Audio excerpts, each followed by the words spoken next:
À quoi ça sert les maths? C'est souvent une question posée par les élèves à leurs professeurs. Et pourtant, en cette période de propagation virale, on va voir que les mathématiques vont nous être utiles et faire ce qu'elles font toujours, c'est-à-dire compter, observer, ordonner les choses et tirer des conclusions afin de proposer un modèle valable pour la réalité.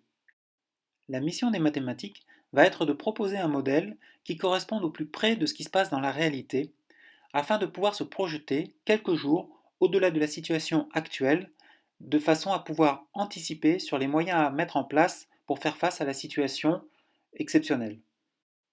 La chaîne 3 Blue 1 Brown propose un modèle mathématique de propagation des épidémies à travers le monde, se basant sur les données réelles de propagation du coronavirus en dehors de la Chine. Le nombre de cas recensés en dehors de la Chine après le début des enregistrements datant du 22 janvier était de 221 cas au 4 février.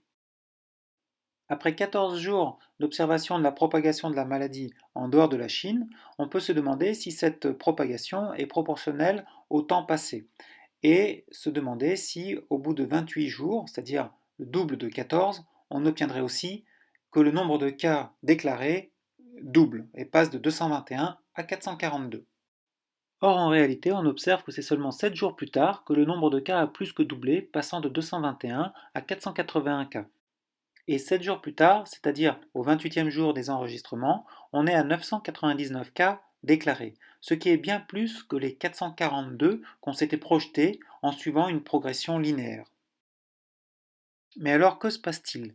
Il faut vite trouver un modèle qui corresponde à la réalité, parce que la réalité va beaucoup plus vite qu'une progression linéaire. Normalement, à ce stade de la vidéo, je n'ai même pas terminé mes explications mathématiques et proposé un modèle qui corresponde à la réalité, que vous avez déjà compris qu'il est hyper important d'adopter les gestes d'hygiène qui font barrière à la propagation du virus. Comme les précautions d'hygiène n'ont pas été adoptées immédiatement par la communauté mondiale face au virus, eh bien, on a vu la propagation du virus se propager à une vitesse exponentielle, c'est-à-dire que de jour en jour, le nombre de cas par rapport à la veille était multiplié par un facteur supérieur à 1, donc de l'ordre de 1,15 à 1,30 pour le maximum.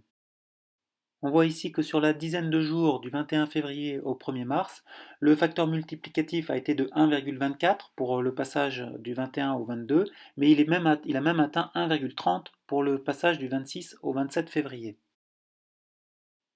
Puis du 1er mars au 6 mars, puisque ce sont des calculs faits à partir des données réelles, on voit que le facteur multiplicatif est de l'ordre de 1,2, faisant passer le nombre de cas à 21 395 au 6 mars. J'espère à ce stade que vous êtes convaincu de la validité du modèle de croissance exponentielle pour coller au plus près de la réalité de la propagation du virus à travers le monde. Au moment où je fais cette vidéo, nous sommes le 18 mars, et entre le 6 mars et le 18 mars, je n'ai pas eu accès aux données d'évolution du virus.